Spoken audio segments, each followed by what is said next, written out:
समर्थकों से समर्थन तो विरोधियों से विरोध मिला, लेकिन होनी को कौन टाल सकता था?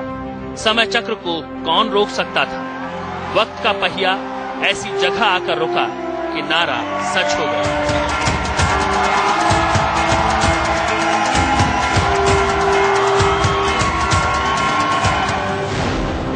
केंद्र में नरेंद्र तो थे ही, महाराष्ट्र में देवेंद्र राज आ गया।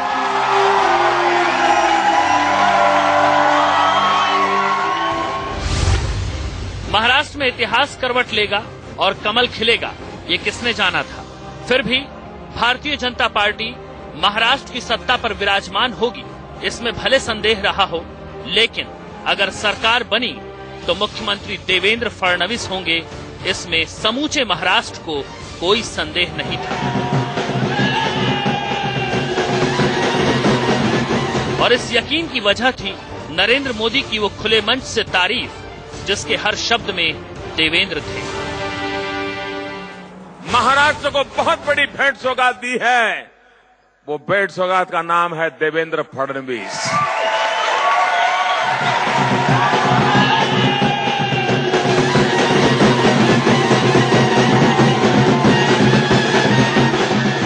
ये तभी तय हो गया था कि मोदी महाराष्ट्र किसके हाथों में सौंपना चाहते हैं।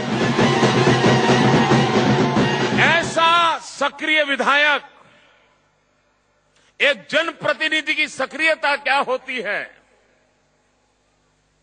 कितने सवाल, कितने सटीक सवाल, बेस्ट पार्लियामेंट्रियन का अवार्ड।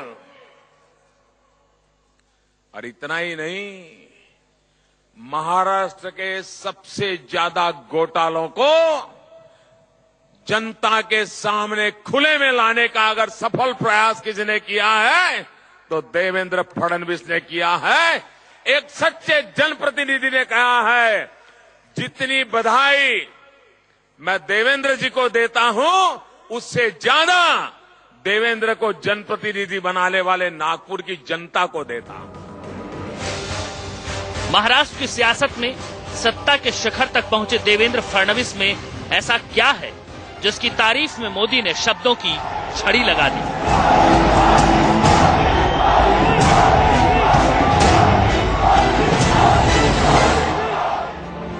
इसे समझने के लिए देवेंद्र के उस सफर को देखना होगा जो उन्हें धूमकेतु की तरह महाराष्ट्र जैसे सूबे की सत्ता के सर्वोच्च शिखर तक लेकर आया। देवेंद्र को जानने वाले, देवेंद्र को मानने वाले और देवेंद्र को पहचानने वालों की लंबी फहरिस्त है, लेकिन सबसे पहली प्राथमिकता उस मां को जिसने इस कोहिनूर को जन्मा। मोदी जी हीरे की परख है उनमें, और इसलिए उन्होंने इतना हीरा बराबर परख के उसको अब जड़ाऊ में चढ़ाने वाले हैं। 22 जुलाई 1970 को नागपुर के एक ब्राह्मण परिवार में जन्मे देवेंद्र को विरासत में सियासत मिली। देवेंद्र के पिता गंगाधर राव फडणवीस नागपुर से विधान परिषद के सदस्य थे। राजनीति में पिता का कद कैसा था, इसे जानने के लिए यही समझ लेना काफी है कि जनता उन्हें विदर्भ का टाइगर कहती थी। देवेंद्र के पिताजी को विधान परिषद का वाघ बोलते थे, वाघ यानी टाइगर। तो यानी उनकी छवि वैसी थी कि वो ऐसा अटैक करते थे विरोधियों के ऊपर कि विरोधी सब ये उनसे डरते थे। जैसी पिता की पहचान, कुछ वैसा ही सम्मान देवेंद्र को सियासत में मिला। इमरजेंसी के दौरान पिता गंगाधर राव को 18 महीने जेल की सलाखों में गुजारने पड़े। तब देवेंद्र काफी छोटे थे, लेकिन पिता की जेल बेटे के ज़हन में जहर घोल गई। एक ही सवाल नन्हे देवेंद्र के दिलो दिमाग में घूमता। सवाल का जवाब वो अक्सर मां से पूछते भी थे। नन्हे देवेंद्र को समझाने के लिए मां ने भले जो जवाब दिया हो, लेकिन इमरजेंसी और इंदिरा के लिए उनके दिलो दिमाग में नफरत जरूर घर कर गई। पहली बार बच्चा स्कूल में पैर रखता है जब उसके पिताजी 18 महीने के लिए जेल में थे। तो जब जैसे वो स्कूल में जा रहा था, तो जब भी वो नहीं थे, उसके पहले जो 2 साल थे उसके पिताजी यहाँ थे ही नहीं घर में।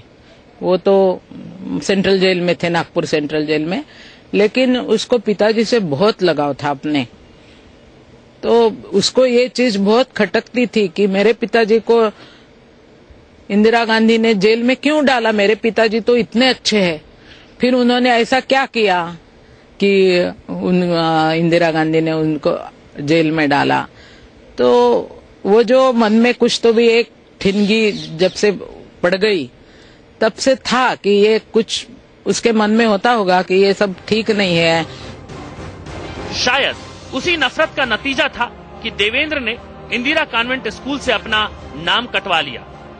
क्या क्या चीजें उसके मन में आई मालूम नहीं, लेकिन एक चीज उसने की कि उसने बोला कि मैं इंदिरा कॉन्वेंट में पढ़ता हूँ, मुझे वहाँ नहीं जाना। सरस्वती स्कूल में अध्ययन के लिए आराधना की। नागपुर के शंकर नगर चौक में यही है वो शिक्षा का मंदिर जहाँ पहली से लेकर 10वीं तक देवेंद्र ने सरस्वती को पूजा।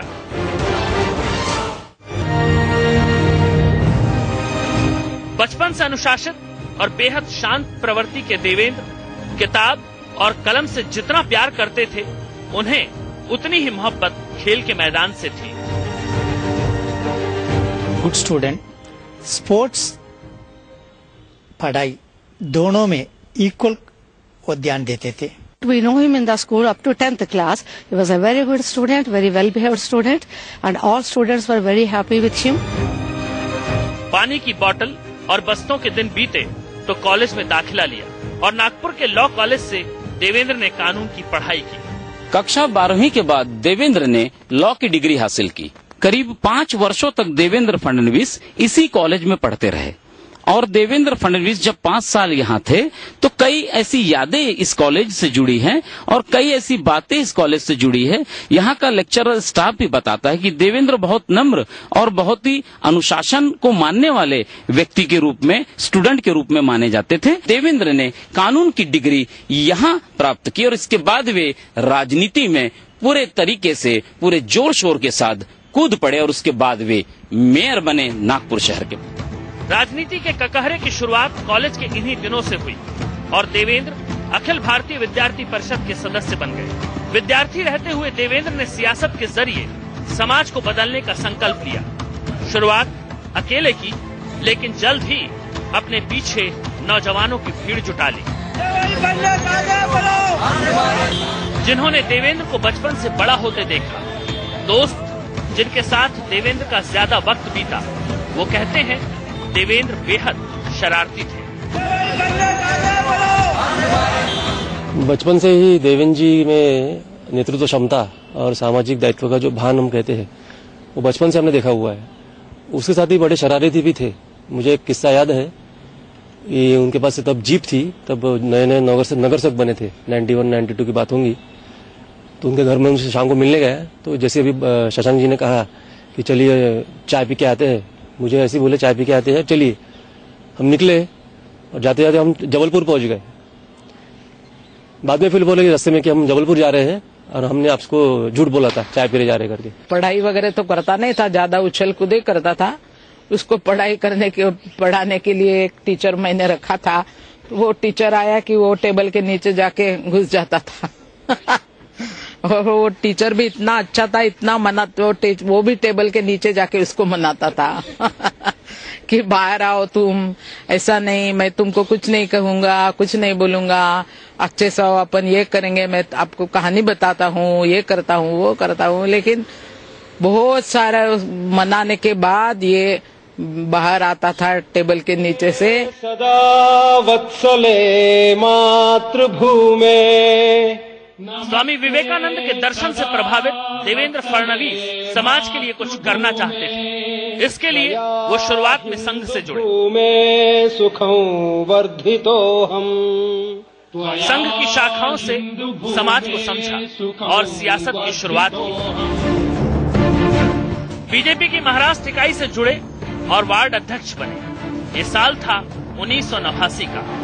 इसके बाद 1992 में भारतीय जनता युवा मोर्चा के नागपुर शहर के अध्यक्ष बने। कॉलेज के इलेक्शंस लड़ाए उसने, गैदरिंग का सेक्रेटरी रहा, स्कूल के इलेक्शंस लड़ाए। एक तरफ देवेंद्र पार्टी का दिल जीत रहे थे, वहीं दूसरी तरफ जनता भी उन्हें सर आंखों पर बिठा रही थी। 1992 में ही वो भारी मतों से नागपुर नगर निगम के पार्षद चुने गए।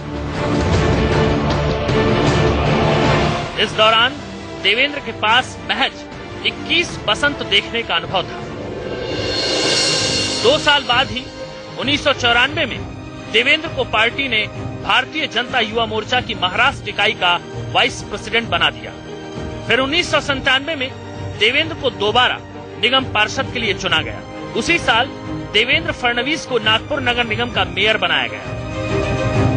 एक जैसे विद्यार्थी परिषद से बाद में युवा मोर्चा, फिर युवा मोर्चा से भारतीय जनता पार्टी, तो एक क्या बोलते हैं पादान चढ़ते चढ़ते वो जब फाइनल ईयर में था तभी एग्जाम उसकी चल ही रही थी कि कारपोरेशन के इलेक्शंस डिक्लेयर हुए। 24 साल की उम्र में मेयर बनकर देवेंद्र ने देश में दूसरे सबसे कम उम्र के मेयर बनने का गौरव भी हासिल किया।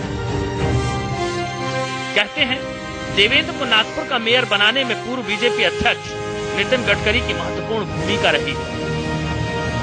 लॉ की डिग्री के बाद देवेंद्र फडणवीस 2 बार पार्षद रहे। बीजेपी की टिकट पर वे 2 बार लगातार चुनकर आए। आप देख सकते हैं यही महानगर पालिका है नागपुर की, जहां देवेंद्र 2 बार पार्षद चुनकर आए और उसके बाद में इसी महानगर पालिका में देवेंद्र फडणवीस बाद में मेयर भी बने। मेयर रहते हुए देवेंद्र ने नागपुर की शान में कई नगीने चढ़ी, विकास दिया, विकास को गति दी और देखते ही देखते नागपुर शहर की शक्ल बदल गई।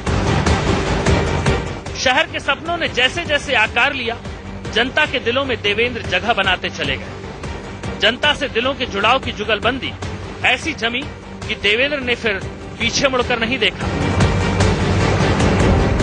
बहुत स्ट्रगल किया उन्होंने। जब नगर सेवक बने थे सबसे पहले 92 में, तब बड़े मुश्किल से हम त्रिकोणी पार्क के सभी दोस्त हम उनके साथ में थे। मैं था, मिलिंद था, तो ज्यादा लोग थे नहीं। बस ऐसे ही उनका बढ़ते गया, मुख्यमंत्री तक बने हुए। सीधे महाराष्ट्र असेंबली इलेक्शन में नागपुर के दक्षिण पश्चिम इलाके से विधायक के चुनाव के लिए कमर कसकर उतरे और भारी मतों से जीत हासिल की। उसके बाद देवेंद्र आज तक लगातार 4थी बार नागपुर पश्चिम विधानसभा से चुनाव जीत रहे हैं। 4थी बार में तो 58,000 वोटों की भारी जीत के साथ उन्होंने अपना नाम सियासत के सुनहरे पन्नों में दर्ज करा लिया।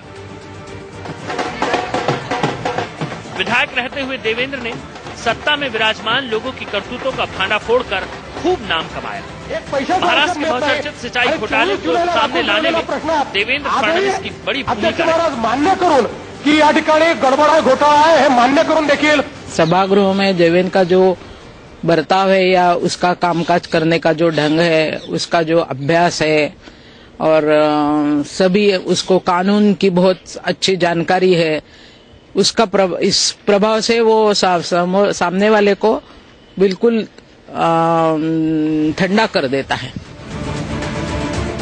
अपने कर्तव्यों के प्रति बेहद सजग और जागरूक रहे हैं देवेंद्र फडणवीस।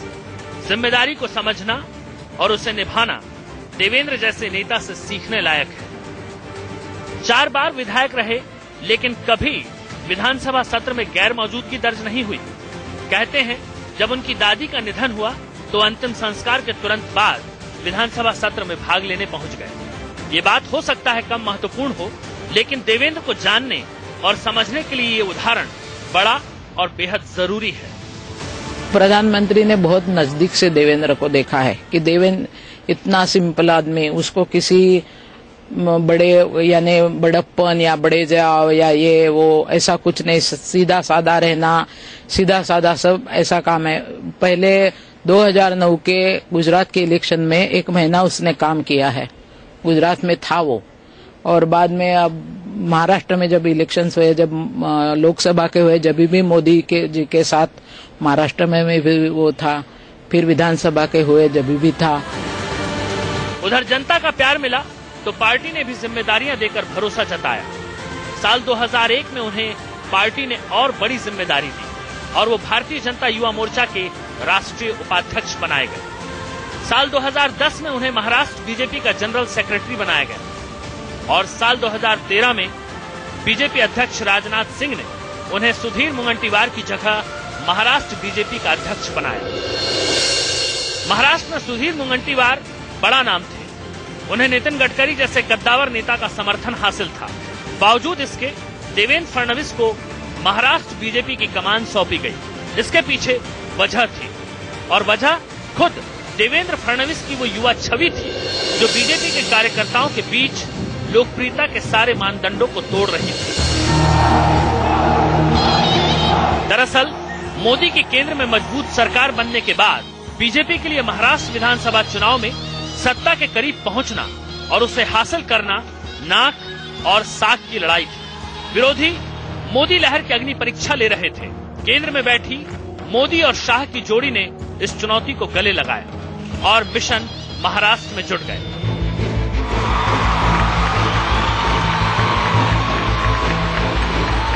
सत्ता के शिखर परिवर्तन के लिए जमीन पर हलचल तेज हो गई। सत्ता में बदलाव के लिए पार्टी ने सिस्टम में बदलाव लाया। नेता बदले गए, नेतृत्व बदला गया और कमान उन्हें सौंपी गई जिनमें बदलाव लाने का दमखम नजर आया और जो फैसले लिए गए उसके सुखद नतीजे पूरे महाराष्ट्र और पार्टी के सामने हैं। महाराष्ट्र में देवेंद्र फडणवीस के शाही शपथ ग्रहण समारोह के लिए मुंबई का वानखेड़े स्टेडियम तैयार हो गया है। शाम 4:30 बजे देवेंद्र फडणवीस सीएम पद की शपथ लेंगे, जिसमें प्रधानमंत्री नरेंद्र मोदी के अलावा कई वीवीआईपी गेस्ट शामिल होंगे। शपथ ग्रहण समारोह के लिए मुंबई के वानखेड़े स्टेडियम को शाही तरीके से सजाया गया है।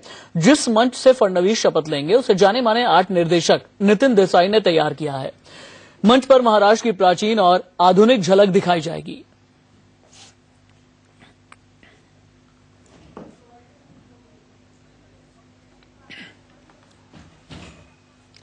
मंच पर महाराष्ट्र की प्राचीन और आधुनिक झलक दिखाई जाएगी।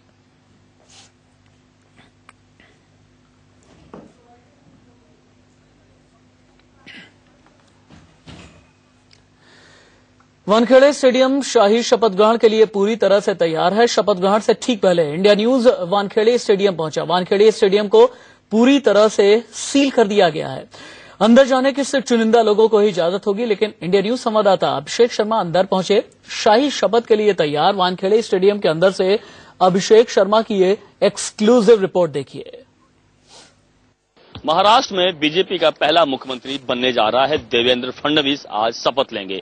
ठीक वानखेड़े स्टेडियम में हम मौजूद हैं। यह वानखेड़े स्टेडियम का वह दृश्य है। आप दिखाना चाहेंगे इंडियन दर्शकों को कि किस तरह से सजाया गया है। कह सकते हैं कि न भूतो न भविष्यति, न पहले कभी ऐसा हुआ है न कभी ऐसा होगा।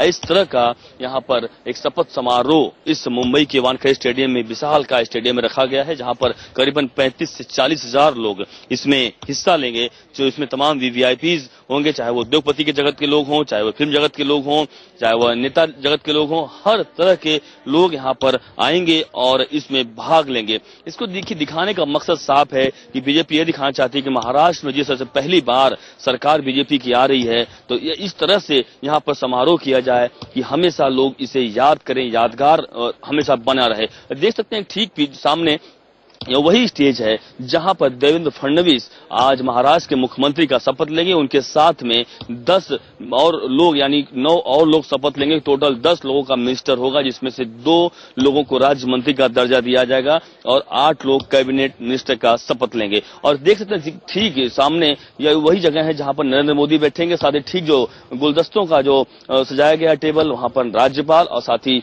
मुख्यमंत्री शपथ लेने के बाद देवेंद्र फडणवीस बैठेंगे। साथ ही राइट साइड में ठीक वहां पर जितने भी अन्य जो शपथ लेने वाले जो विधायक होंगे, जो चुनकर आए हैं, वह बैठेंगे। उन्हें सभी को बारी बारी से शपथ दिलाया जाएगा। हालांकि पहला जो शपथ आज यहाँ पे बीजेपी का हो रहा है, छोटा मंत्रिमंडल बन रहा है, 10 ही लोग शपथ ले रहे हैं। आगे आने वाले दिनों में और भी मंत्रालय बढ़ाया जाएगा। लेकिन जिस तरह से यहाँ पे भव्य स्वागत के लिए तैयारियां यहाँ पे की गई हैं, एक आलीशान यहाँ पे तैयार की। अब देख सकते हैं म्यूजिक सिस्टम बकायदा यहाँ पे लगाया गया है। रंगारंग कार्यक्रम भी यहाँ पे किए जाएंगे कि जिस तरह से महाराष्ट्र के तमाम उन चीजों को दर्शाया जाएगा, दिखाया जाएगा कि क्या क्या यहाँ पे बड़े बड़े यहाँ पे LCDs भी लगाए गए हैं ताकि जो अगर बाहर बैठे हैं उन्हें भी बाकायदा दिखाई पड़े। आपको बताना चाहूंगा कि देखिए वानखेड़े स्टेडियम का ये जो सीटिंग अरेंजमेंट है, टोटल करीबन 40,000 लोग सिर्फ और सिर्फ इसमें बैठ सकते हैं जो वानखेड़े स्टेडियम का है। साथ ही जो ग्राउंड में आप देख रहे हैं करीबन 5,000 के लोगों को बैठने की व्यवस्था इस ग्राउंड में की गई है, यानी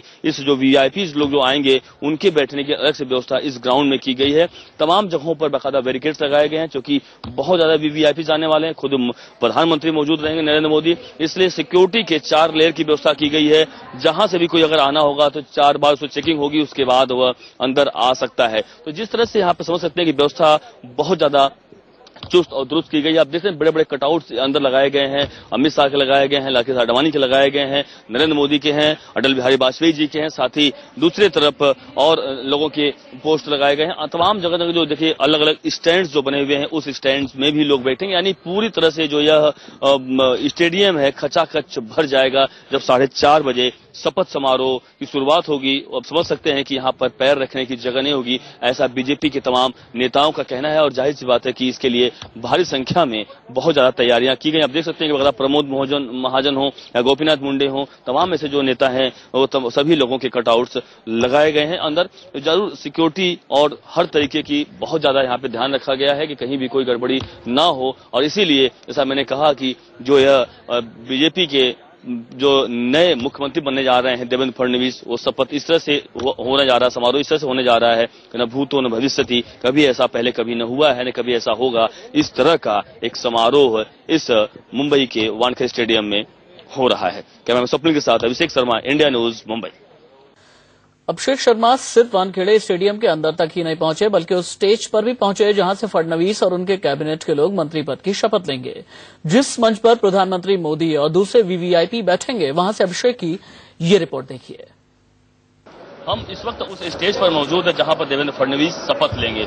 देख सकते हैं किस तरह से इस स्टेज को सजाया गया है, जहां पर तमाम VVIPs बकायदा यहाँ पर आएंगे। खुद देश के प्रधानमंत्री नरेंद्र मोदी सहित पूरे जो उनके तमाम मंत्रीगण हैं, चाहे राजनाथ सिंह हैं, तमाम नेतागण यहाँ मौजूद होंगे, साथ ही महाराष्ट्र के तमाम नेता मौजूद होंगे। और एक बकायदा बहुत बड़ा आलीशान एक जो प्रोग्राम यहाँ पे रखा गया है शपथ विधि का, और भले ही 10 मिनिस्टर आज शपथ ले रहे हैं लेकिन इनके लिए बहुत बड़ा आयोजन किया गया है। दिखाया जा रहा है कि चूंकि महाराष्ट्र में पहली बार बीजेपी की सरकार बनने जा रही है और इसलिए ऐसा प्रोग्राम होना चाहिए कि ताकि हर हमेशा लोग याद करें, एक यादगार लम्हा बनकर रह जाए। और इसीलिए देख रहे हैं कि बकायदा बड़े बड़े यहाँ पे स्क्रीन लगाए गए हैं, बहुत भव्य यहाँ पे तैयारियां की गई हैं।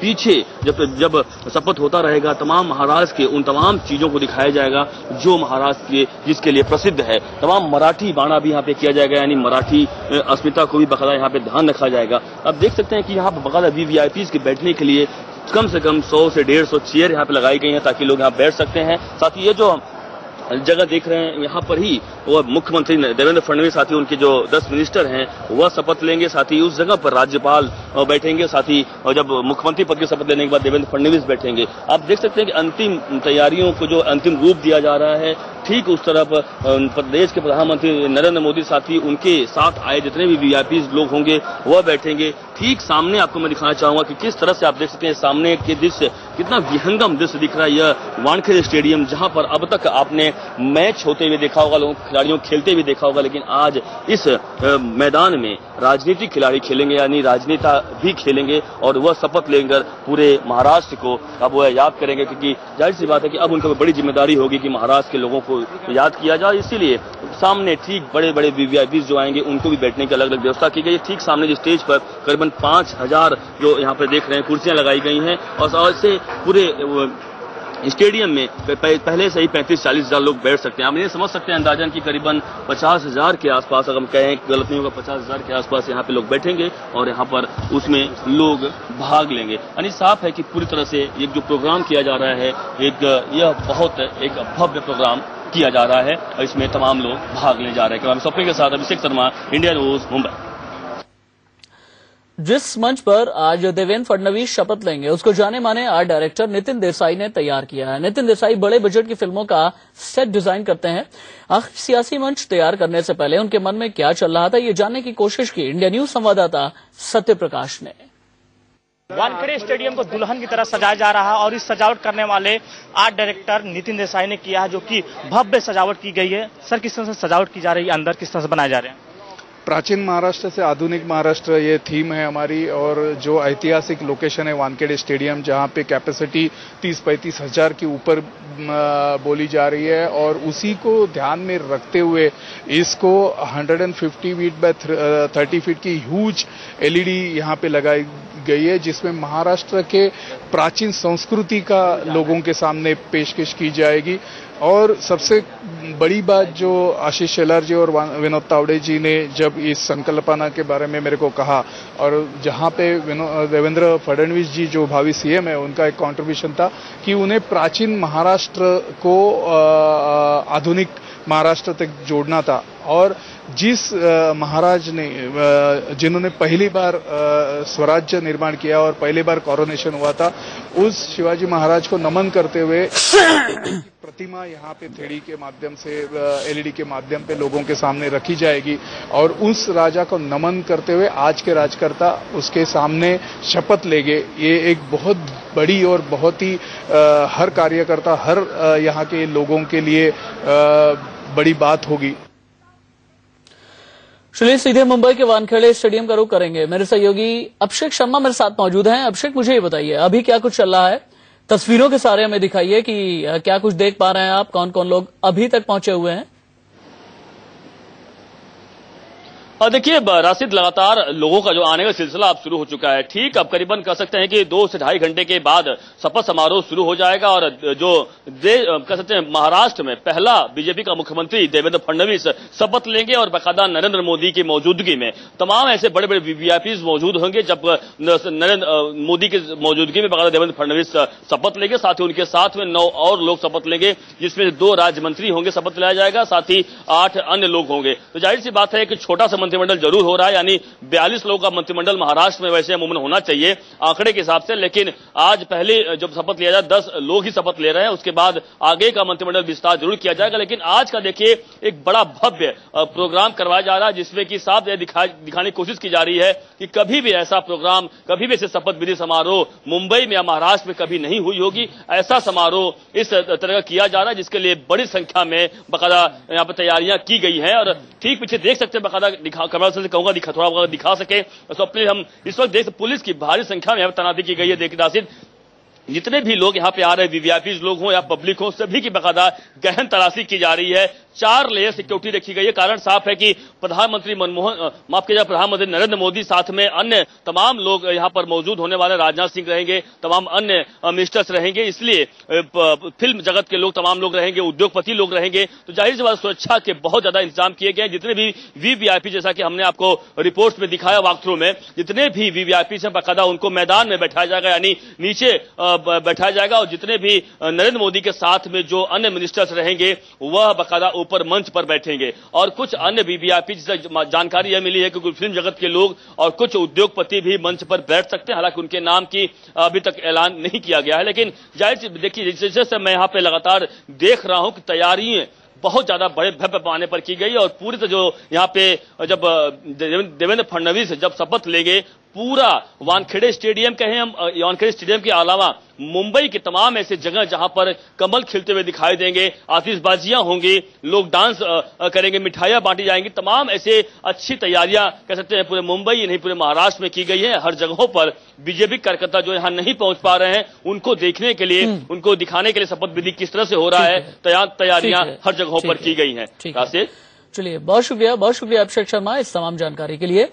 तो आज फडणवीस के साथ 9 और लोग मंत्री पद की शपथ लेंगे, लेकिन